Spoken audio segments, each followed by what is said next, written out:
Just a small bite, I tell myself. It's not cheat day yet, but the chocolate cake sitting uneaten on the kitchen counter tempts me. I know exactly how it would taste. Warm and comforting like a cold blanket on this cold, dreary day. One bite won't ruin my diet or make my blood sugar go haywire again, right? I test the edge with the tip of my fork, wavering in my resolve. I know better than to allow my thoughts to linger long on forbidden fruit or cake. I can't resist temptation. You see, my name is Eve. I was a product of a failed marriage. My mom couldn't resist the wiles of my dad, or his deep-sea green eyes. She'd married in haste, and I'd appeared soon after. My parents' relationship was a turbulent one full of highs and lows until it blew over like a storm. My dad packed his bags one day when I was a baby and never came back. Every few years, he moved on to a new town and a new woman. My mom stayed put and built stone walls around her heart to keep everyone out, including me.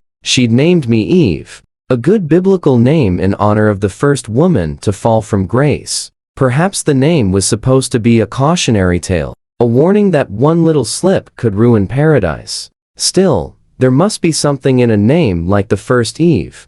My heart was wild. I controlled it well, though. I was a good girl who made good grades and made my mother proud. But inside, I was churning, suffocating, longing to cut it all loose, to run wild across the plains with the wind in my hair like my native ancestors. The conquered and conquerors were still fighting in my blood after hundreds of years of struggle. My soul was at the middle. I settled for having wild and reckless friends, living vicariously through their misdeeds. I was always the designated driver on mischievous nights. I could cut my own capers on the dance floor. But while they sowed wild oats, ruined their livers, and went home with strange men, I was careful to stay within the safe walls of Eden. I reveled in their stories, but I resisted temptation. I was either brave or too afraid.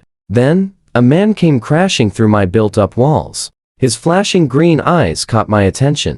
Dan was larger than life and unafraid, ready to fight off the demons that guarded my heart. I was desperate for love, and he was kind and affectionate. He made me laugh.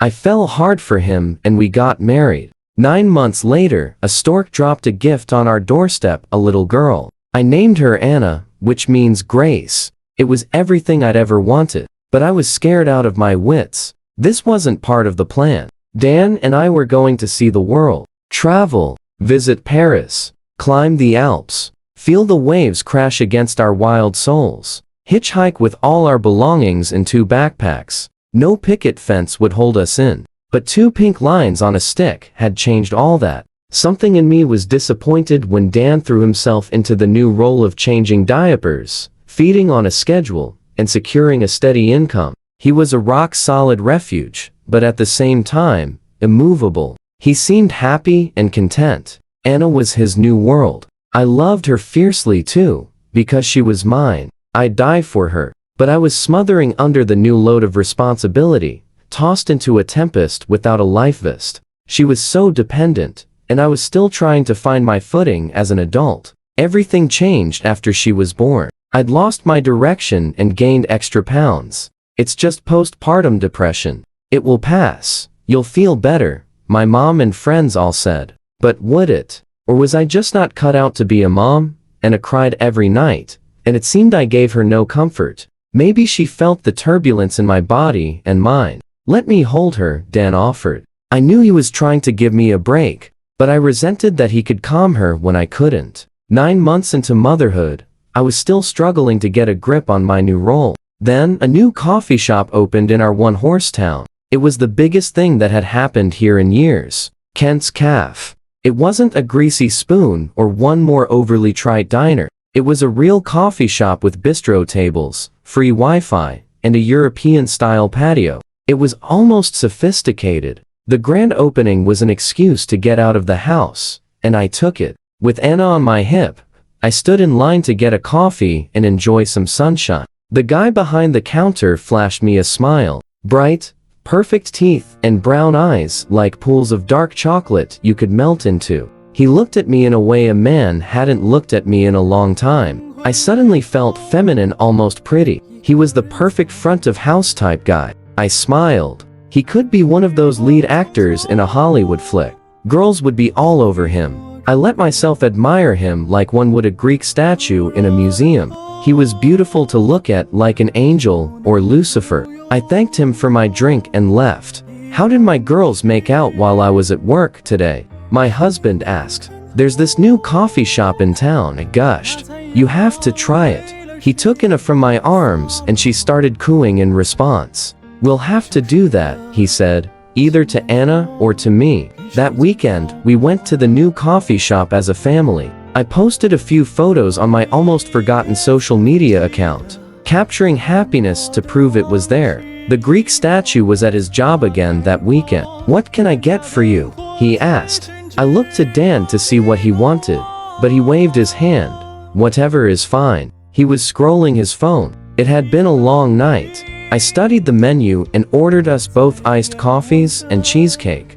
Anna was starting to get fussy, and I transferred her to my other hip. When the order was ready, my husband was still buried in his phone. Here, let me help you, the barista offered. No, I've got it, I said confidently.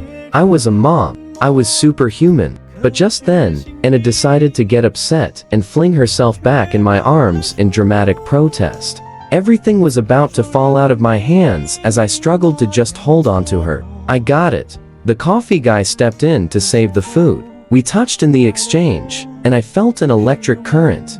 Whatever spirits were inside us seemed to recognize each other and began shouting out to get attention. Our eyes caught. In that instant, he saw the inside of my soul, as if I had opened a book for him to turn the page. I felt him read it all.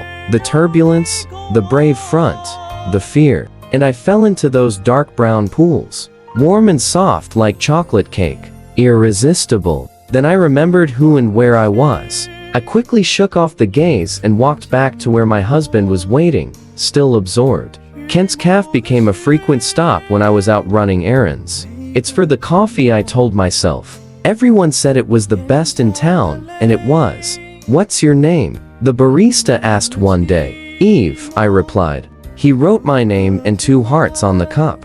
From then on, all the staff somehow knew my name when I'd come in. The barista with the dark eyes and bright smile wasn't there every time, but my heart caught in my throat when he was. Sometimes he'd come and sit and chat about little nothings, and I'd while away a few lonely afternoons with Anna on my lap. We talked about some of the places we wanted to visit. Italy, Japan, Hawaii, France. We had so much in common, like we were talking to the same self. It was nothing at all. Until it started to become something. I knew we'd crossed some line when the girl at the counter saw me and immediately said, I'll get Kent. He was the owner of this shindig, not a simple barista like I'd thought at first. When he smiled and held out his arms to Anna, she'd go to him. We were becoming familiar. I started thinking about him in off hours, wondering if I'd met him first, before my husband, what choice I would have made. But I quickly brushed the thought away as soon as it came. In that way lay madness. And I was barely holding on to sanity as it was. I needed some life raft to cling to, though. Some escape. Anything. So I got coffee. When I saw Kent, I felt capable, independent, confident. He was either my tempter or my savior, and I didn't care which. The summer months came and my fingers swelled until the rings on my left hand became painful. I took them off and placed them on a necklace around my neck. Next time I picked up a coffee, Kent was headed to Italy. I smiled wistfully. Well, that's the dream, right? Living vicariously is what I did best. He glanced at the white line on my left finger that had been spared years of sun. Are you free? The question was filled with meaning, and my face flushed red. Oh, no, I answered. He nodded. Well, let me know if you change your mind. Kent had given me an out and escape route. I could start over, stop the struggle to fit in my new life, run free. I felt the ancestors in my blood whispering for change. I could follow in my dad's footsteps and chase love around the globe. But like my dad, would I lose pieces of my soul along the way? I didn't know if I could risk everything I had for the unknown. Was I wise not to jump at the chance? Or a coward? Either way, I avoided the new coffee shop. I couldn't trust myself to go. Until one lazy Sunday afternoon, husband proposed an afternoon outing. I had no good reason to say no. We waited in line with the rest of the small town to order.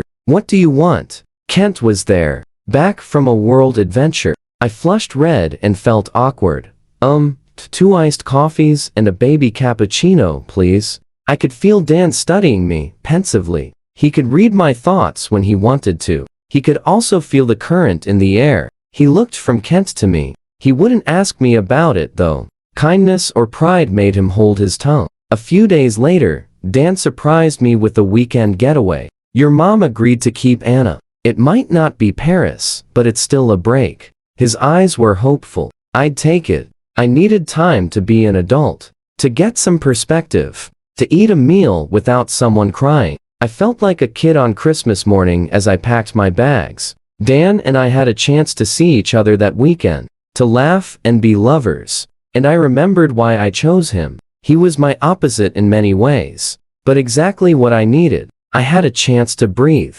I was going to be okay. We were going to be okay. I couldn't wait to get back to hold Anna. I hugged her close when we picked her up. And she smiled up at me with trusting blue eyes. Dan, Anna, and I moved to a bigger city a few states over. And I began building my own paradise with my child and a man I loved. I'd had a chance to run, but I chose to stay. But this time, I didn't stay because I was afraid. I stayed because I was brave. A few years later, I returned to my old hometown, traced a few old haunts, and we visited the coffee shop that had almost turned my life upside down. Kent was still there. I was surprised to see him. He'd had plans of traveling Europe, toyed with the idea of moving permanently. He was still single. A little salt and pepper around the temples was the only marker of time's passage. He was handsome as ever. I was still married.